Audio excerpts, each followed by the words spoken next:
Yes, anyone contesting. Good morning, and thank you very much for joining us. I am Yori Folari. I was just reading in the papers the other day that, some time ago, some time back, the much respected Baba Adeboye of RCCG had actually admonished his flock, the congregation, members of the body of Christ, all across the board, to select a political party of their choice, join it, and then take active part in the whole affairs of our nation. There's a tendency, perhaps before he spoke, even after he had spoken, for people to think of the two as perhaps mutually exclusive in view of the perception that some take of goings on in the political, arena. What with all these defections, what with charges, depending on whose side you're on. If you've been defected to or you've been defected from, then you hear charges of treachery. There are even those who say that politicians are liars. Just all the stereotypes. All of it is out there. So when the respected Pastor Adeboye, put out that word, but one of those that took it up, is Honorable Mike Okpe. Mike Okpe is a pastor, but he's APC House of Representatives aspirant as well. And so to that extent, Pastor, you have become a politician. Yes, I've been even since when I was born, because everywhere you are, you're a politician. At home, you're a politician because you deal with people. When we talk about politics, it's dealing with people, knowing the problems that people are going through, then provide solution to it. So we have been a politician since we were born. Well, it's not at all that clear cut, by which I mean that there are respected men of God who tell us that there are so many men of God, pastors, that are called only by their own pockets. That criticism coming from within the fold. On the other hand, there are many politicians that will tell us exactly what you've just said, that is the job of a politician, and that is why I'm seeking office, and then their conduct subsequently gives the lie to all of that. So no doubt you are aware that it's probably a complicated field to go into and still hold up on your credibility, right? Yeah. Well, I know that because I have a leader, and he's the vice president for the Federal Republic of Nigeria today. Okay. That's Professor Yemi Osinbajo. And if he has not derailed, then he has been an example to all of us that are coming in. So, and he has given me a courage even to join the political platform, because we have touched so many lives, especially in Lagos Island, where I belong to. And we could only touch little people. But he told me one day, he said, come, unless we join a political platform, we cannot really touch everybody or as many as we could. So that is why I'm coming up. And believing that maybe you will change or you'll get corrupted when you go there. I always tell people that politics will always bring what is inside of you out. It's not when you get there. It means you have been a corrupt person before you get to politics. So if you have been a God-fearing person, you have been doing well, even to your people, and they know you well, you can't get there and change. You always change to become a better person, not to be a worse person. Yes, and perhaps it's not too fair to cite the example of a reverend gentleman that has been jailed, as a result of his foray into politics, because that is the exception rather than the rule. Yeah. Across the world, there are known politicians who have taken an active part in the affairs of their nation. But Pastor Mike Okpe, Honorable Mike Okpe, Pastor Mike Okpe, both of them are working for now. Are you concerned about the concept again that for any political office adventure in this society, you need a fair bit of money? Goodwill, knowing what you want, is one thing. Knowing what you're going to do is another thing. But then getting all of this across is said to cost a pretty penny. Yeah.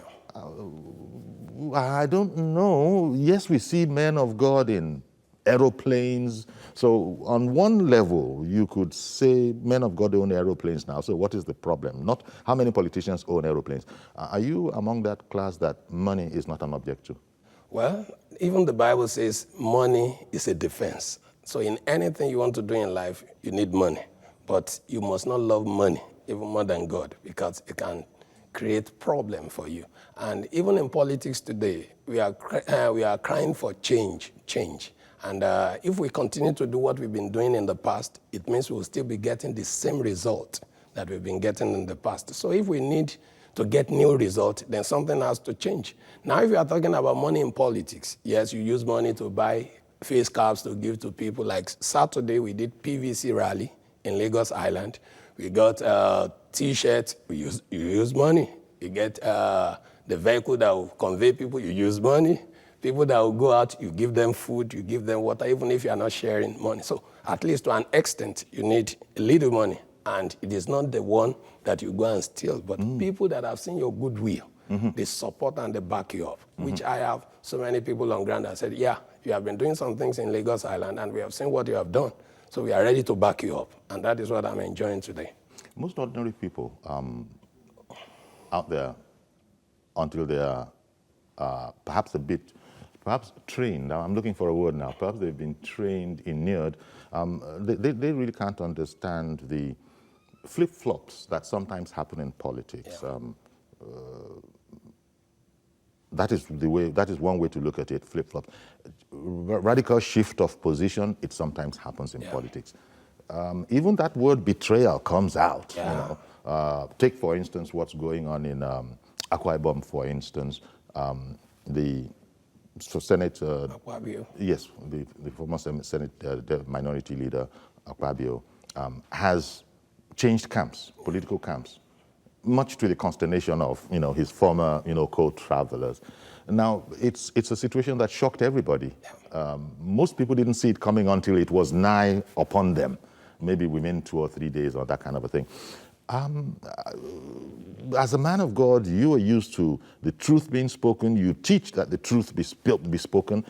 Are you also now braced that, look, now that you're moving into the urban jungle, or the might I refer to it, of politics, are you inured against those kind of shocks to one system?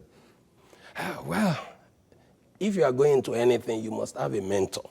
And you must have someone that you are looking up to, which can guide and can really direct you. And why I'm going is not because I'm interested per se, but because I have someone that is a leader, and that is Professor Yemi Osinbajo. So I'm following his steps. I've been his boy for so many years, and I've been seeing what he's doing. I asked him one day that being in the midst of these politicians, how did you cope? And he said, well, I do what they say I should do. That is, if they say, go and do this, I mean the real thing, the right thing. That's what he does. Every other thing is not interested. And that is what is making me to come into it, that, well, if I have someone like this, then I can make it. Excellent. This is very interesting, Honorable Michael. You said in there that you're going in not because you're interested, but because you have a leader who you admire and who you would like to emulate. Isn't there a problem there? If you go into a venture not because of your own passion and interest, but because you admire someone else, when you are passionate about a thing, you will be able to do it even if you're tired. When you're not very interested, when the hassle becomes too much, might you not say, it's not worth it? Well, not as that. Okay. But you understand my analogy? Yes. Because you did say that yes. I'm going in not because I'm interested, but because I have a leader I respect. Politicians have made, maybe if the old ones that we've been seeing, they scare some of us that are youth away, that we don't want these people, and they use money to scare us away. So it makes us not to be interested in going into politics. Yes. But now that we have passed the bill that says we are not too young to contest, so now I'm interested, because we are getting a space for ourselves. And if I can see him in front, then it gives me courage Okay. to be able to follow it up. There are examples to follow, Yes. and that this thing can be done. It can be done. And even It is politics possible. It is possible. It is possible. And even if politics are said by the, I don't know if I should say the lily-livered, maybe let me just say the not too adventurous to be a dangerous enterprise, that is part of the scare-mongering tactics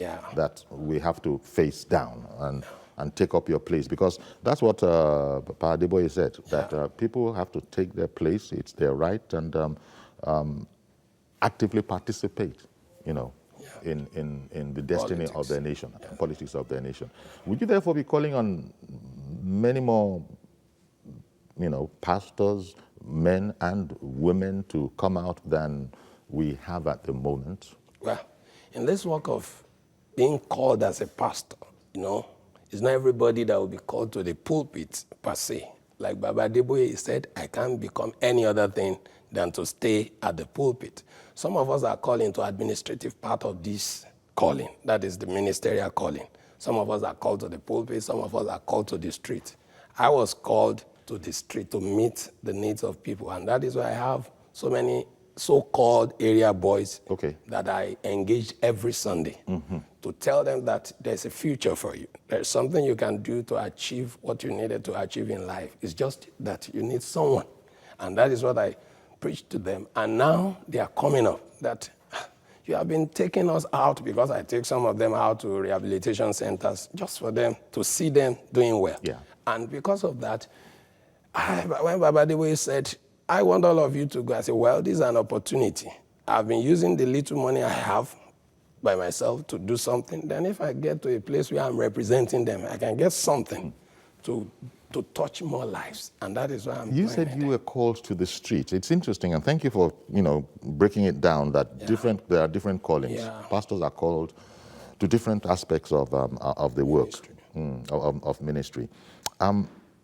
Did you have any experience in the street yourself? Because oftentimes you see that people who have been there, done that, and so the environment that they have chosen can't really tell them anything because they know it. That's on the one hand.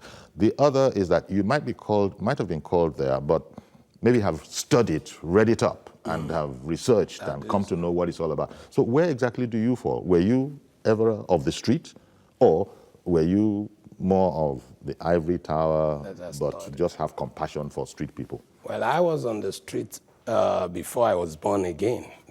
And I was born, bred and buttered in Lagos Island. So I'm from Lagos Island. One moment. I'm going to come back and hear that lovely story because I have this inkling it's going to be lovely. But Eric is on the line from Abuja. I wonder what Eric wants to ask. Good morning, Eric. Hi, good morning. I'm Pierre. Good morning to the gentleman, the pastor in the studio. Yes. I just caught something he said, and my interest was drawn to him saying something about the not too young bill which has just been passed and all. I just want to correct. I don't know if it's a correction, maybe just my own suggestion.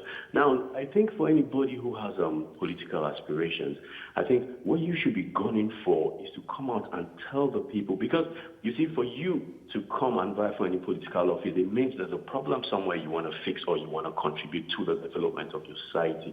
But as a pastor, I mean, it might sort of dent your ambition if you're coming, especially in this era where everybody's complaining to say, oh, you have a leader who is the VP, because he's your leader in church, and so you want to follow his footsteps. I think that might somehow dent your political ambition. So rather, I think it would be best for young people like I and the rest of us to hear you say, okay, I have been in the streets. I know what the problem is.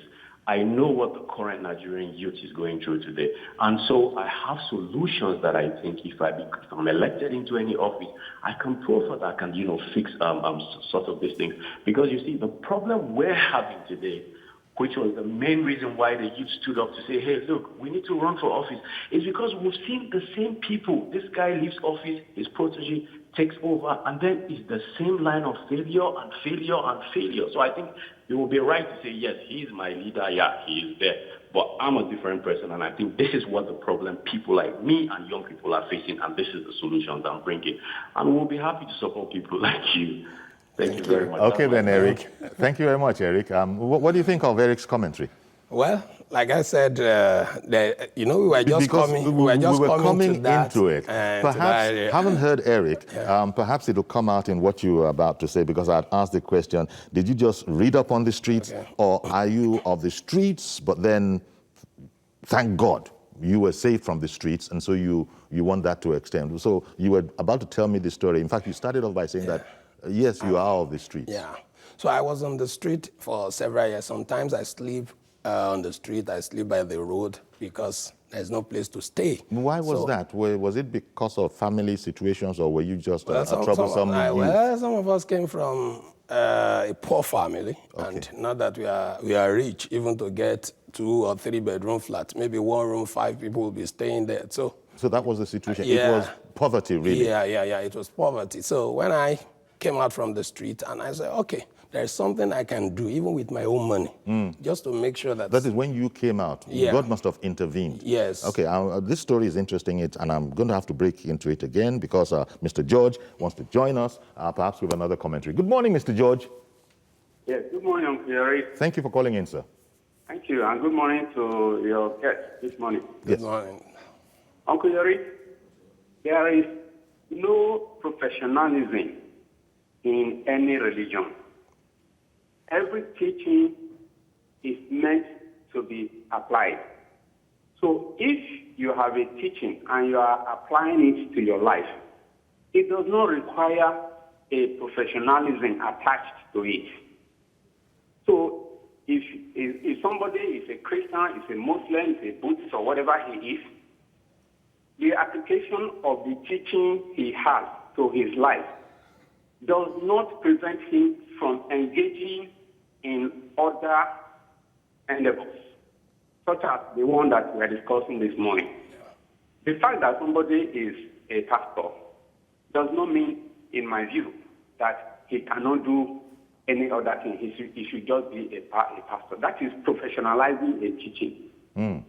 It's not. It is not the right thing to do. All right. Instead, it is an opportunity to show who you are and whether that teaching that you are professing, whether you really live it. Because it will be an opportunity to test your integrity. I do not think that it is forbidden. Politics is a forbidden area for good people. The reason why it looks like that is because the way to it is very rugged. And those who made it rugged got the chance to do so because the decent people stayed away from it. So if decent people now come back to repossess it, we will have what we really deserve in it. So I commend the step the gentleman is taking, but it is a test upon which way he really is. Those who know him, those who believe what he teaches them, this is the time he will prove to them who he really is. When he gets there, if he happens to get there, will you put your hand in a government court?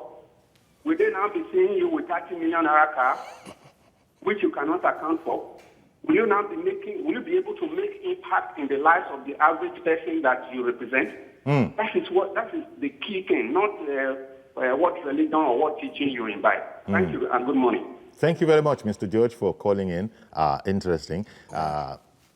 Well, again, thank you for that contribution. You will please continue the story and make it in brief. You said you were of the streets back in the day as a young man. This was about when you were how old? Maybe while I was 15, 16, 17, 18. Your late teenage years. Yes. And you said it was principally because of poverty. Yeah. And so you found yourself living on the streets. Yeah, you were homeless. And we were in the midst of these people, the people that will send you to go and buy cigarettes, go and buy beer, go and buy this. So you are forced to do what they are doing. But God saved me earlier while I was in secondary school. So I just came out and said, hey, we can stop this. Well, in spite of the poverty, you went to secondary school. Yes. So it wasn't an abject kind of poverty, really. I had to work to pay for my school. Okay. So I had to work. I just told myself, maybe God had seen what I would become in life. I had to tell myself, hey, Mike, you have to make it in life. And that has been my watch what? And I told myself, I can't take no for an answer. Wow. That if people tell me I can't make it, someone had told me that you can't make it. And because of that. As a politician? Not No, even in life, generally. In life. Oh, okay. Because I was not doing well, because there was no money to go through. So he said, you can't become anything. And I stood on that word, and I said I would become something. And because of that word, I'm now something, and I want to be a better person even now. Indeed. And that is why I'm interested in those people that are suffering, interested in those youths that they have no one to take care of them. And if you go to Lagos Island, I go and do some survey, they will tell you what I have done, and I have so many pictures that I've said that will speak for me. And so many youth came to me that you are not a politician. They can relate with you. Yeah. Because you can relate with them. I even go to the dungeons to talk to them. You are a trusted face there. That you're fair. Okay, Reverend Dominic, good morning, sir. Good morning, Yori. Good morning. Yeah. Good morning, man of God. God bless you, sir. I'm glad to see you with this boldness. In late 90s, when we threw ourselves to politics, we had all kinds of critics that pastors are supposed to be in politics and all that. And people who criticize us today, thank God they have joined Israel. There's no evil in anywhere in the world, but evil tarries in a land that lack courageous men. So as we have come out to correct this issue, I pray we don't make mistake of people we are coming to correct. And I'm praying for you to go forward. Amen. And I'm glad for myself and my friends who are catalysts of these righteous men coming to govern people. Because the Bible says when the righteous man is on the throne, people will rejoice. Yeah. But when the wicked is on the throne, you can see Nigeria today, people will groan. So I pray for you, but keep focused. There is something politics do. Maybe if I see you, I may teach you better. No, honestly. Dominic, I put it all out on the table now. That's what politicians do. They shout it in secrecy in the middle of the night, but they won't speak openly. Let me say this. Okay. But the man of God told me before we come on air that, what are you talking about? Even the whole church is politics. You are not going to, politics is a game of number. Hello, can you hear me? Yes, we can. Politics is a game of number. You're not going to do it alone. And it's not all pastors that are going to be the members of the party or members of a campaign.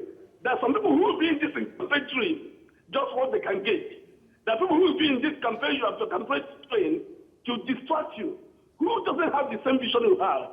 So you must get focused and know how to manage all these excess politicians who is going to push you or push you out of the course so that you can take a point or to push you right. So this one thing you must learn, that a lot of people in this team may not share the same vision, the same passion, the same righteousness. Indeed. Thank you and God bless you. Thank you very much, Dominic, for calling in. Now, what I want to do before we get to the half hour and then we bring on another guest, I want to sort of launch into the other matter. And also, with respect, Pastor, throw you in at the deep end. What's your read? Political end now. I'm done with all the nice talk that we've been doing. What's your read of what happened yesterday? Okay. Godwin Akpabio is a power man in Akwa Ibom, you know, and he defected to the ruling APC, and he debunked the whole idea that, look, the EFCC is not pursuing me. I'm not seeking shelter under the APC, but I've come because I'm a patriot. I have come because I don't believe in sharing money and all of that. What do you think this does to the political space? Well, it has given it a balance, because many have seen the kind of cross-carpeting from one party to the other, especially from APC back to PDP. But this is a big blow that many people were not expecting it. So it just... The APC has taken its own blows as well. Yeah. So it's balanced now. It's like 50-50. So we don't really know where the thing is going, because many are still defecting until the primaries, until we get to the real election. That is when you will know who is who. But as at now, don't trust anybody, because anything can still happen. And for what happened yesterday, I think it was a big blow to PDP too. But we are still watching. Okay, what we're going to do now is we're going to go on a break, and we'll be joined by another guest, and we'll look further at this whole what's going on right now, capped by Akpabio yesterday defecting to the APC, a mammoth crowd. But it also needs to be said that Governor Autumn, he also had his own rallies showing that there was support for him. So it looks to be set to be an exciting contest over there. Stay with us. We'll be right back.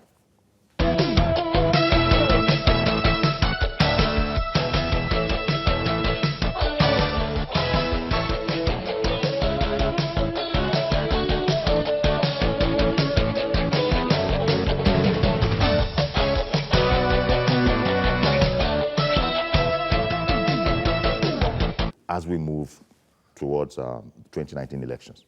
Well, my own verdict is that the Nigerian politics, the political landscape is devoid of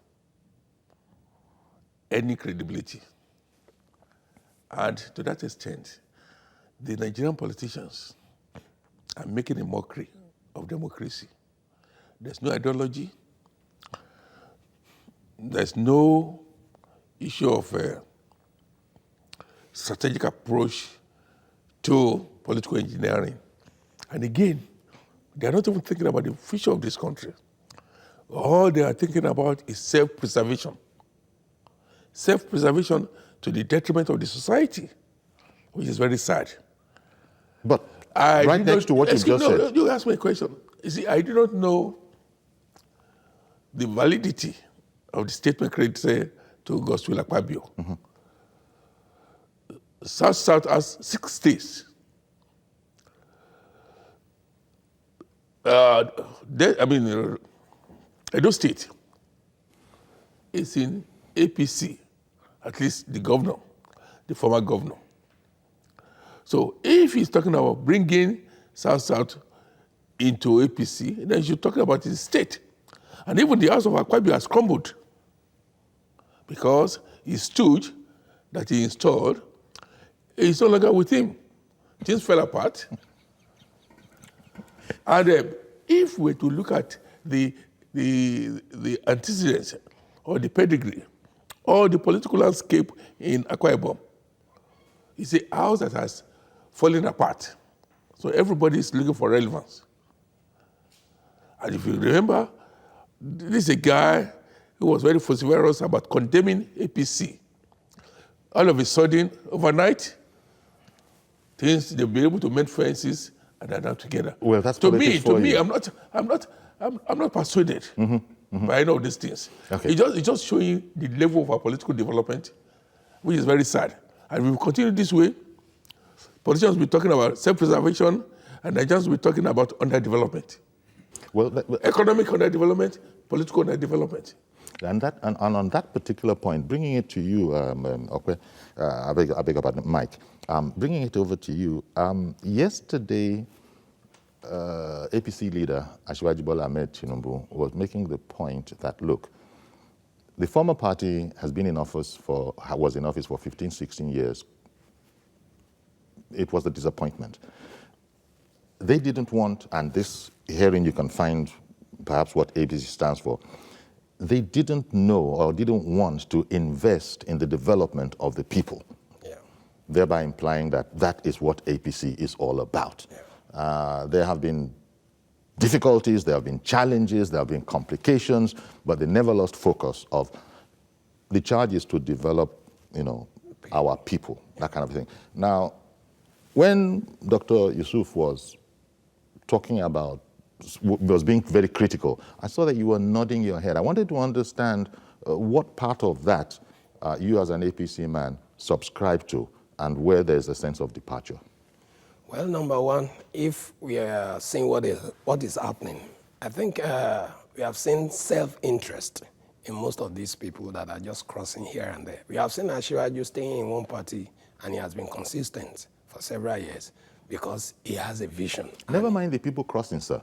This self-interest, is it only in the people crossing or in most people that come out, as we often admonish people to do, are they coming out for their self-interest or for the public interest? Well, many a times you won't know, and I think the public too have to be enlightened Because the moment they come, I was asking some youth, I said they will give you 2,000 and in the next 4 years, they won't come back again.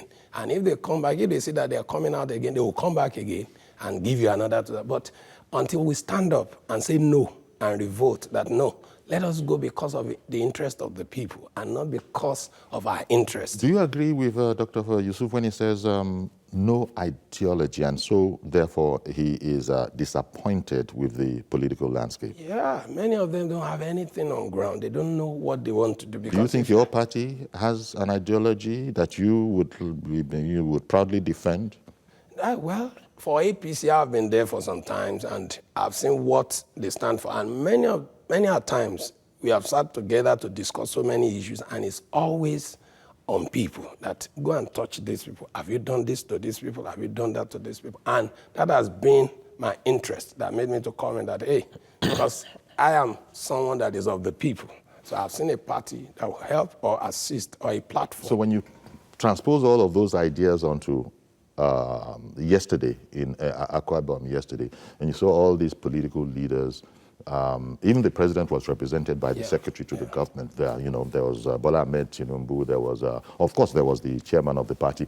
It was a very, very festive, and the air was full of celebration that, quite frankly, I'm not too sure what the celebration was. Was it what Akpabio said, that the South was now being dragged into the center, you know, as if there were forces that were keeping it out of the center before? Is that it, and that development was now coming to Akwa Ibom in the first instance, and then ultimately the South? But it was taken very, very seriously yesterday. Sorry, sir, I understand someone has come on the air, and I don't want to burn his credit. Okay, I hear you clearing your throat, Yakub. Good morning, sir. Good morning, sir. Go ahead, please. Good morning to Craigman in the studio, and then Pastor Yusuf.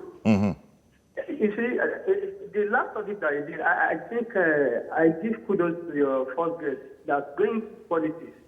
I think I want to use this opportunity to call on Imam Alfa that truly call to the service of God to go into politics. Why am I saying that? Maybe when they go into politics, if they are into Senate Assembly and the House of Representatives, they will be able to stand out to telling the colleagues in the House that 13.5 million running costs that we are taking, it don't do. So that Nigeria will know the true politicians. Nigeria will know the true people that love the citizen of this country. Apart from that, the Akpabio issue, Tibiori, I think, look at Akpabio, when this government comes to play. I've never seen a time where Akpabio stand up as a opposition in that Senate. If he's just standing up, he always talking about this country. And then yesterday, he made mention that he crossed over because some people that destroyed the former party that he belonged to. And then they're not coming back, and the party chairman, I'm ready to say the party chairman, called PDP party chairman, now giving them the leadership of the party. That then inside the party, they did not live there. They continue to build the party with their resources. And then up to now, they are continuing to build the party, and then suddenly, the people that destroyed the party in 2015 because of selfish interest, they're now crossing over, and then the PDP chairman are now handing over the party structure and the party leadership to them. They are not leaving that party to All Progressive Congress. And then, I want to say that, let's say the truth. In the 2015, before 2015, Akpabio is the governor of that state. For the 8 years, the improvement of the infrastructure in that state is comparable with any other state. I'm trying to correct. It's not because he crossed over to APC. That man is loving the Akwa Ibom people for that kind of crowd that I saw yesterday. I give it to him. Thank you, and God bless you. Indeed, thank you very much. Fancy, you referred to, the incumbent governor, in passing as a stooge of Akpabio. I thought he was, a political, he was the political mentor. Yes, it went bad, but he was the political mentor. But I don't know, did you use the word advisedly? No, I'm just too sure of what I'm saying as a political communication analyst. This is my area, apart from law. I take time to study political evolution, political development, of our country and indeed of nations. You see, I'm always pained when I talk about the Nigerian political development.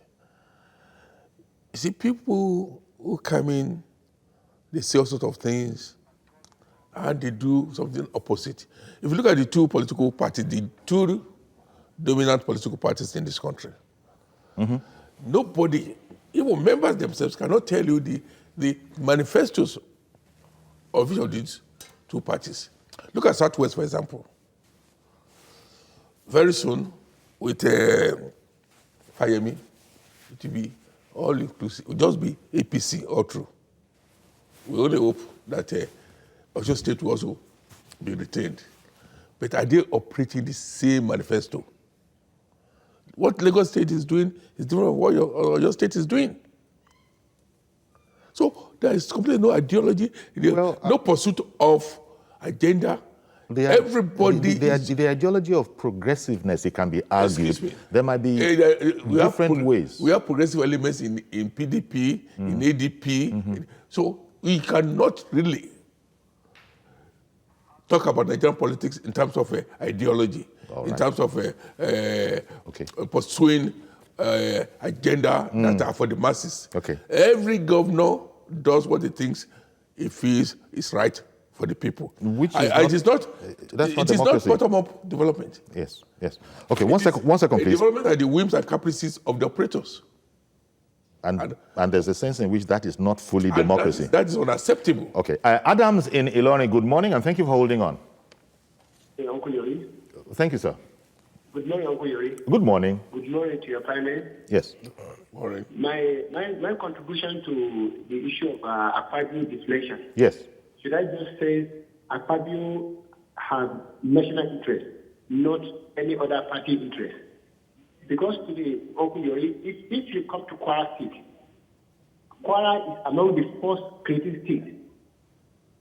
But if we could see, come about Dr. Bukola Saraki, Dr. Bukola Saraki, if you come to Kwara, there's nothing to run home about either infrastructure or any other thing. There's nothing to run home about. But yesterday, go to Akpabio, see the infrastructure, road, everything you could talk about. But come to Kwara, there's nothing to run home about. So my contribution to this issue is Bukola deflation. He went back to PDP to destroy PDP. Okay.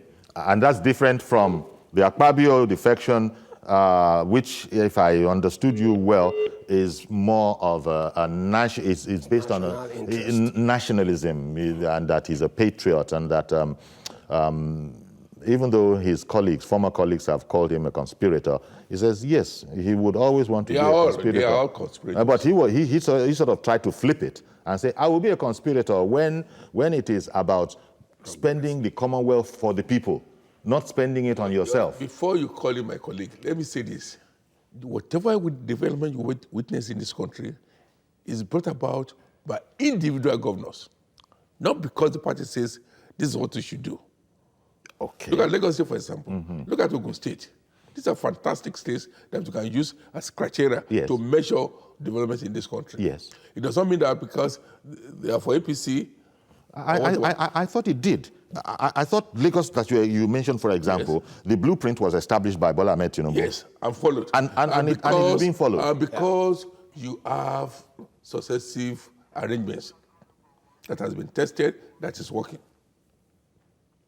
It does not mean because it is APC or PDP. I bet you, God forbid, if a PDP government comes to power in Lagos State, that governor will have no alternative than to toe the line. Because Lagos State has been used to a standard. I won't be tired that governor comes in to destabilize the structure. Okay, Samson is in Warri. Good morning, sir. Good morning, Uncle Yori. It's been a long while. Good morning, our guest in the studio. Thank you. Yeah, good morning. Uncle Yori, I always say something. Our politics, we have not gotten it right. The reason why is very simple. Forget about party ideology or something. They are only taking for their own personal interest. That is the most important. Uncle Yori, I saw my former chairman last week I was surprised. This was the guy that always did something when he was nobody. So they are always making someone to lead. Okay, now say a lot of them. Like Tarantino, he's not a medical doctor. What is he doing in the house for how many years? Have you done anything? All those politicians, the bunch of ventures. See what happened in our state now, Delta State. Our former governor, after served for 8 years, he's thinking of becoming back to the APC. All of them, let me tell you, if you want to get this thing well, structurally well, they should reduce their salary to highest level in the ministry, let's say level 15. Let us see whether all of them will go. If you don't go again, Uncle Yori, I'm telling you, give them 250,000, you will not see them there. That is the real fact. That is the money back. And if you continue like this, we are going to be like this. The politician told me that, you know that if you don't have massive something, that means we are not going to have an election holding. I said, why? He said, we have to live on the poor. Okay. Good morning, Uncle. God bless Nigeria. Good morning, and thank you very much. And indeed, God bless Nigeria. I fear that there's a danger of our throwing the baby out with the bathwater.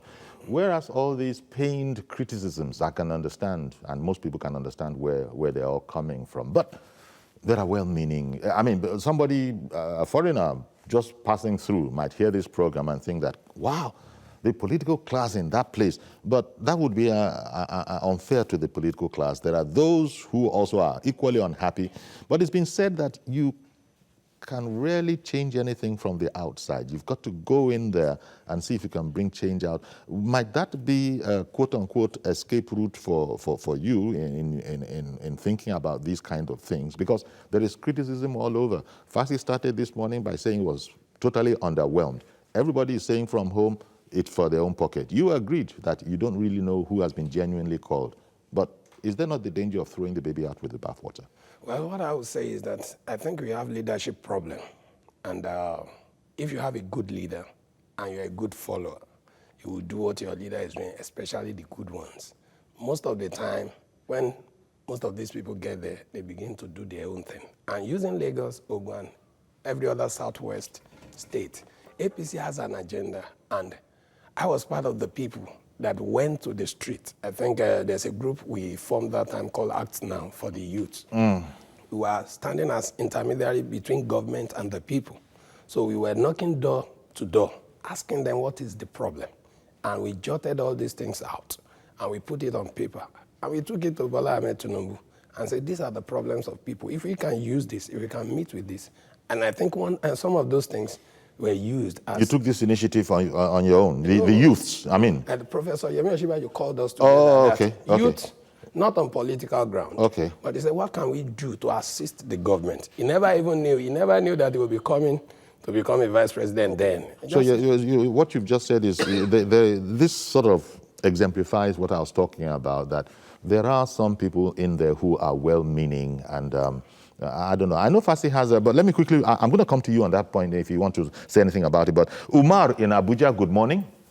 Good morning, Akuyori. Good morning, sir. Thank you for calling in. And good morning, the able panelists this morning. Yes. Thank you. Hello? Please go ahead, sir. Yes. My little contribution this morning, thanks. I said to start with, I have to applaud you for your good job you are doing. You're too kind, sir. God Almighty reward you for any morning presentation that you give to Nigeria and the entire world. Thank you very much. See, there is difference between defector and defectors. Combine the 14 senators, including Saraki 15, that defect from APC to PDP and other parties. Akpabio alone has covered the space of those 15 senators. Go to 2015 election. President Buhari, APC as a party, managed to score 56,000 votes. Akwa Ibom gave PDP 976,000 votes. That space is covered. Even if APC are unable to win Akwa Ibom, they are going to get 25% required by law. So based on that, I applaud the thinker, the planner of APC to lure Akwa Ibom into APC. God bless you and the panelists. Thank you very much. Interesting. Let me come over to you, because politics is a game of numbers. Yes, like I always say, there's nothing absolute in life. You have the good, you have the bad, you have the ugly. Even in a congregation, in a religious congregation, you have a saint among the pastors, you're going to have the bad, you're going to have the ugly. So in politics too, it's like that. While we're condemning most of them, there are some of them that have done this country creditably well, and that they can really raise their eye and say, yes, I'm serving this country. And that is to be taken as such. But the problem we have in this country is that the majority of politicians are self-seeking, self-serving. And they're just there to perpetuate their hegemony and to continue to bring this nation down. And that's because, I suggest, Fasi, because it's far too attractive. I've said it it's far too attractive. The Nigerian politics is highly monetized. Yes. It's highly monetized. And what is the problem? The problem is the constitution. Until we have a constitution made by our people, subject to the contribution of every Nigerian, this country will never make progress. Because the constitution is badly skewed in favor of the novel rich. Now, what are we doing with a bicameral legislature at the National Assembly? Okay. What are we doing with about 400 people there? What is the percentage of the 400 people to the majority of Nigerians vis-a-vis the budget they run?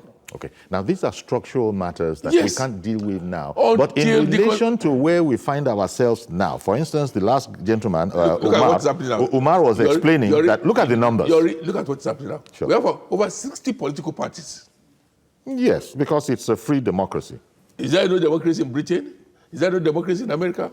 There are obscure parties there too. In France? There are obscure parties in Britain too that will not... How many of them? Well, okay, yes, you're right. In US, that is the bastion of liberty and freedom, how many political parties do you have there? I can decide today, if I want to be mischievous, I will bring you in, I'll be the chairman, you'll be the secretary.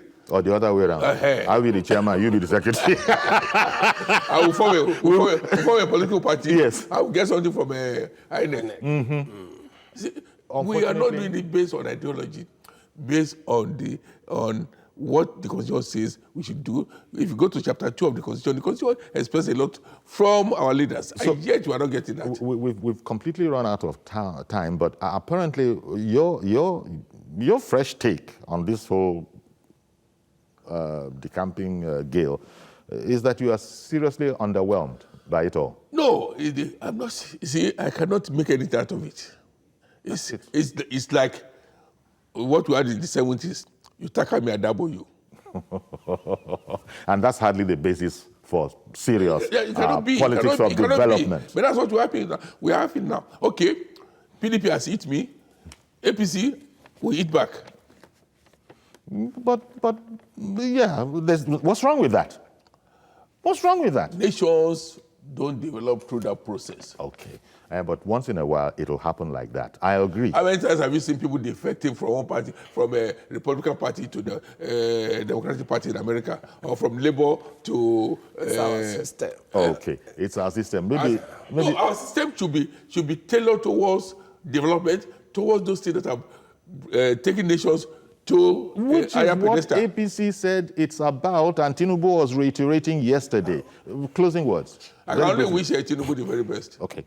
Well, I want to say everyone should be involved and let us change what is not right. Thank you very much, Pastor Mike Okwe, APC House of Reps aspirant and politician. And aspirant to the House of God. Well, he's already there. And Chief Dr. Fasi Yusuf, thank you very much, sirs, for contributing and sharing your perspective. That's our program. Please join us tomorrow for a fresh edition. I'm Yori Folani. Bye-bye for now.